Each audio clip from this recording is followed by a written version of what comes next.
I think the last thing that I wanted to share was just, making sure that your children see you being vocal about other people. And I mentioned this game that I play, or I was about to mention this game that I play called Black Women Speak. And how you play it is you watch a TV show or a commercial or a movie and you count how many Black women have speaking lines. That's how you play it. Um, and when I watch commercials, I notice that there might be a Black woman on screen, but she doesn't say anything. Or I notice that she's just in the background, making faces or doing jokes or something like that.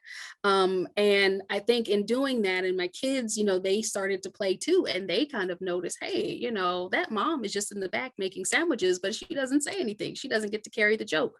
And you can do this for anybody.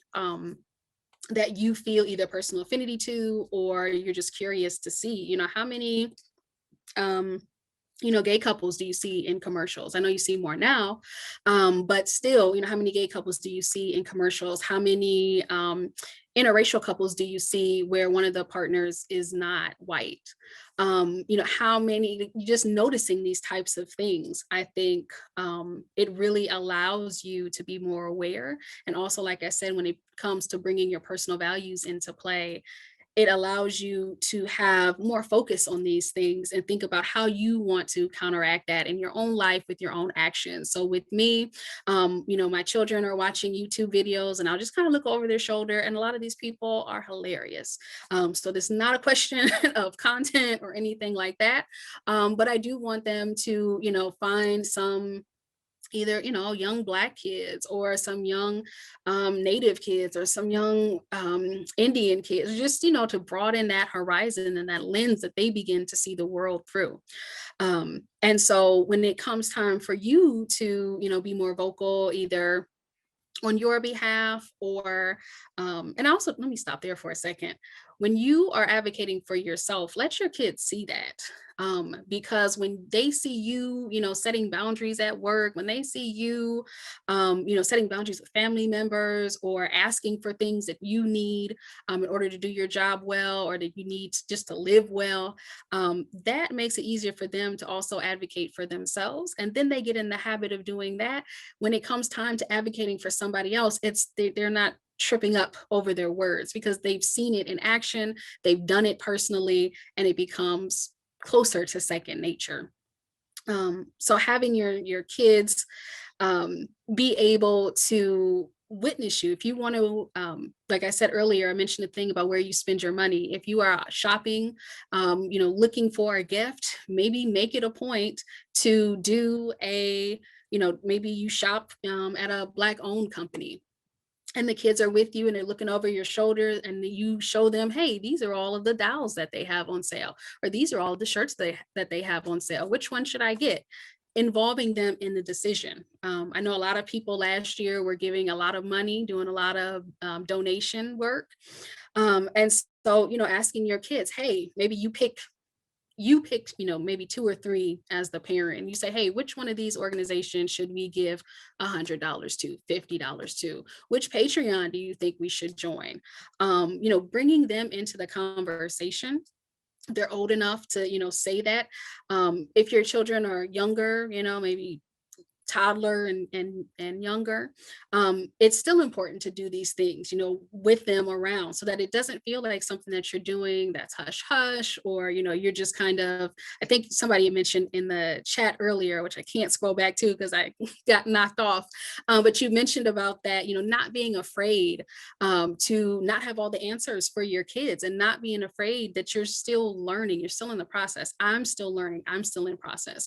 I think my kids think that I am not quite overcompensating, but I'm just always talking about, everything that I've learned. And they're like, we get it, mom. Like, you're the cool mom. Like, you don't have to keep saying that. We get it. You'll love us if we're gay, if we're trans, if we're this, if we're that.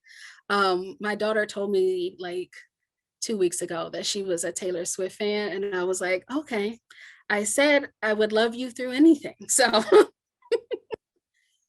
I'm glad that you told me, and I listened to Folklore, her new Taylor Swift's new album. And I've always said I don't dislike Taylor Swift. I've always said that she's a good songwriter. I just I don't know. Anyway, not to get off on a Taylor Swift tangent, but I tried to do my best to create an environment where my parenting is always evolving, always changing, and it's really open and honest with my children. I try not to present myself like I have all the answers, but I try to guide them as best I can, as is best, I know how in this moment. And as I learn new things, I share new things.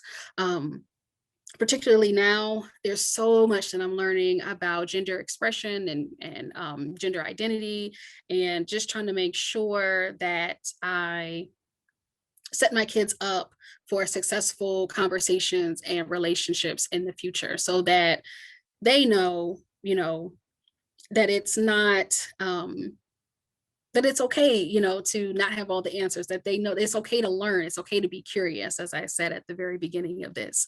So I am thoroughly excited to be here and to hear from more of you. I'm going to kind of like hush for a second so that I can scan this chat real quick because I see it's popping up. Um, and yes, the Black-owned businesses, when looking for local stuff, and Uber Eats. And also, if you do buy, just another thing, if you do buy from Black-owned businesses or LGBT or whomever, making sure that you do leave like reviews and going back to them, bookmarking them, sharing them with friends, tagging them if you post it on Instagram, things like that are very helpful. Tara, so while you scroll through, there was a question a while back from Lauren that was great. So she was saying she was raised in a Jewish neighborhood, a Jewish community, went to a Jewish school, so didn't meet a lot of people outside of her own background, religiously, ethnically, everything. Her kid's going to a Jewish day school, and she wants to make sure that her kid is exposed to much more diversity than she was just by being in that school. So I think that's a question, obviously rooted in a very specific case right there, but general to a lot of us. How, a lot of what you're saying, I think probably resonates with people, but what are ways to go about doing that? And I think some of what you're talking about, self-advocacy, plays into that, but would love your thoughts there. So I think it's important let me first say that I don't think that there's anything wrong with having friends who share or part of the same affinity group as you. So I don't, if you're Jewish and you have Jewish friends, I think that's okay. If you're Black, you have Black friends, that is fine, and it's all well and good. My belief is about expanding that circle and expanding that network that you're in. And if you are looking to expand your child's circle, that means you have to expand your own. And so it's about, looking around and thinking about, okay, I live in a predominantly white neighborhood. And so I've had to be incredibly intentional about, kind of expanding my kids' universe and providing them with access to different cultures. And that has meant that I've had to expand my network. So my little introverted self has had to, make friends and, reach out to people via email and talk to the school. But I would say for Lauren in particular, I don't know if the school in question is, not diverse at all. If there's anybody else in the school that she can start there and build a closer relationship with. Because I think that you already have that thing in common. You already have that school bubble network in common. Thinking about if there's any, and again, I'm not sure how old the child is, but thinking about if there's any neighborhood activities or groups or things online, especially now in COVID. I feel like a lot of things are online, so you can meet different people. And you also don't have to look like directly in your neighborhood, these virtual relationships that you can build, and then it expands your network. So your child's network is expanded. I think that is crucial. So starting where you are, looking around, your school, looking around your neighborhood, and being able to make friends with other moms or other dads, other caregivers. And then that's one way, just kind of little by little. I don't think you're going to go from,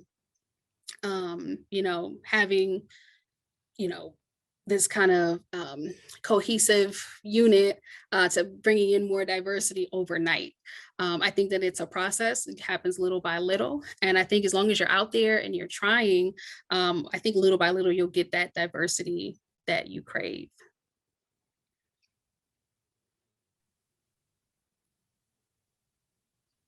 You're welcome, Lauren. Hi, can I ask a question? Sure. My name is Kelly Gonzalez, and I think this is kind of a loaded question, so sorry. But so I have a 2.5-year-old, and I posted in the chat too. I'm wondering what the right time or what the right age is to talk about oppression, because some of these, I already, thank you for these links, by the way. I've already like buying books right now. But I think there's a lot that I want to share with her. She is a Latina brown skin girl, and I know there's a lot I want to teach her, but there's a lot I don't want to expose her to as well. Like, I don't want to introduce the concepts of colorism, and yet they're there. I am lighter than her. I don't know. So again, this is kind of loaded, but I just wanted to understand from you, like, what do you think is the age appropriate time to start talking about oppression so she understands the privileges that she has? Yeah. And it's funny because that is a question that a lot of parents of color have, right? It's like, how do you talk about these things, because you want your children to know and you want them to be informed, but there's also that part of you that wants to keep their innocence, right? And you don't want them to have that weight on their shoulders too early. Exactly. And it's a fine line, I think, to walk. And I think it's kind of similar to having like the sex talk, if you can kind of use that as a metaphor. So at 2, you wouldn't say, you wouldn't be talking about intercourse and, all of these much more intricate points, but you would talk about naming the body parts. And you would, start kind of at their level. There's another Instagram another Instagram that I would recommend is Here We Read. And so it's all about, different books for young people, and really getting that home library together, because it has a ton of books recommended on there that, board books for kids, slightly older, so that you can kind of have some help with having these conversations. So instead of you just sitting down with your daughter and saying, hey, I know you're eating your waffle, but today we're going to talk about colorism, Mm-hmm. you have an easier way into the conversation, so that it's not, that she gets the gist of it piece by piece, but you don't feel like you're also overwhelming her with, well, this is the entire history of, oppression. And this is why people prefer people who are, this skin tone versus this skin tone, but really about breaking it down in those age appropriate ways. Like I said, similar to how you would have discussions about sex with your kids. It's really about breaking it down that way. Because I know that, like you said, it is such a hard line to walk, because you want kids to be informed and aware, but you don't want them to feel burdened. So I very much understand what wrestling with that feels like. Mm-hmm. Yeah, thank you. Yeah, or like introducing biases to them too, inadvertently, by talking about how skin color has always been, for a long time anyway, and traumatic thing for many people. I don't even want to introduce that concept unless I have to, and that's a privilege that we have because of our skin color. So anyway, yeah, it's like I have to, I know there's a lot of books that will help, but it's going to be a conversation that we'll continue to have, obviously, and I hope to do it right. Yeah. And I think there's a lot of pressure to do it right.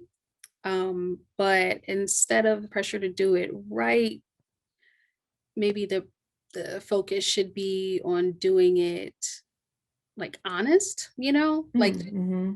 um because it's very hard to know what to say and how to say. Because my biggest thing is I don't want my kids to grow up and I hear that they're getting canceled because they tweeted some nonsense or they, insulted some people or they, what like I want them to grow up and be, great anti-racist, empathetic people who are contributing to a better society. Like that's what I want.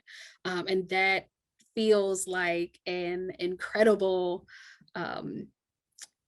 you really want to get that right, like that you don't want to fail at that. But I think that the fact that you're thinking so deeply about it and the fact that you are, she's so young,